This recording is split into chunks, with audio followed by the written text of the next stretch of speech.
Freedom of the ஸ்பீச்னு சொல்லுவாங்க. நம்ம ஒரு விஷயம் தப்புன்னா அதை தைரியமாக நம்ம வந்து இந்த சோஷியல் மீடியா அப்லோட் பண்ணணும். ஸோ அதுதான் நம்ம அந்த மாதிரி சொல்லுவாங்க. அது வந்து இப்போ ரொம்ப கேவலமாக போயின்ட்டுருக்கு. அரசியலையும் சரி காசு கொடுத்துட்டு பேச வைக்கிறாங்க. சரி, இப்போ ஒரு ஸ்கூலில், கவர்மெண்ட் ஸ்கூலில் ஒரு இன்ஃப்ளூயன்சரை, ஒரு தமிழ்வாணின்ற ஒரு இன்ஃப்ளூயன்சரை கூட்டின்னு வந்து ஒரு ரோல் மாடலாக பேச வைக்கிறாங்க, ஒரு சீஃப் கெஸ்ட்டாக பேச வைக்கிறாங்க.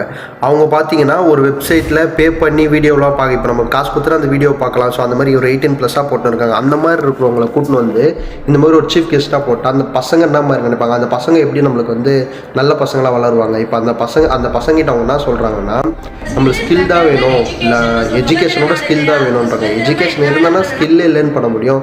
அப்போ அவங்க அந்த மாதிரி சொல்ல, இதெல்லாம் கண்டித்து யூடியூப்பில் வீடியோ போட்ட சேனல்லாம் வந்து காப்பிரைட் ஸ்ட்ரைக் கொடுத்து அந்த வீடியோவை எடுக்க வைக்கிறாங்க. யூடியூப் சைட்லேருந்து அது மாதிரி மெயில் பண்ண வைக்கிறாங்க. ஸோ இப்போ இந்த மாதிரி ஏ டு டி மாதிரி இப்போ வீடியோ போட்டால் தான் நம்மளுக்கு வந்து அது வந்து அவேர்னஸாக தெரிய வருது. ஸோ இதுமாதிரி இருக்கிற பெரிய பெரிய யூடியூப் சேனல்லாம் இந்த மாதிரி வீடியோலாம் பார்த்து நம்மளுக்கு வந்து அவேர்னஸ் க்ரியேட் பண்ணால் தான் கரெக்டாக இருக்கும். இப்போ நம்ம ஒரு தப்புன்னு சொல்லிட்டு ஃப்ரீடமாக நம்மளாலே சொல்ல முடியல. அது நம்ம சொன்னோம் அப்படின்னா அந்த வீடியோவை வந்து ஸ்ட்ரைக் பண்ணுறாங்க. ஸோ ரெண்டு மூணு ஸ்ட்ரைக் நம்மளுக்கு யூடியூப்பில் வந்துச்சுன்னா நம்ம சேனலே வந்து பேன் ஆகிடும். ஸோ அந்த மாதிரிலாம் பண்ண வைக்கிறாங்க. இது நம்ம வந்து நேபாளில் எப்படி ஒரு பெரிய ஒரு ப்ராப்ளம் வந்து சோஷியல் மீடியாவில் எப்படி பேன் பண்ணாங்களோ அந்த மாதிரி ஒரு பெரிய ப்ராப்ளம் க்ரியேட் ஆகுனா தான் இதெல்லாம் கரெக்டாக இருக்கும்னு நினைக்கிறேன்.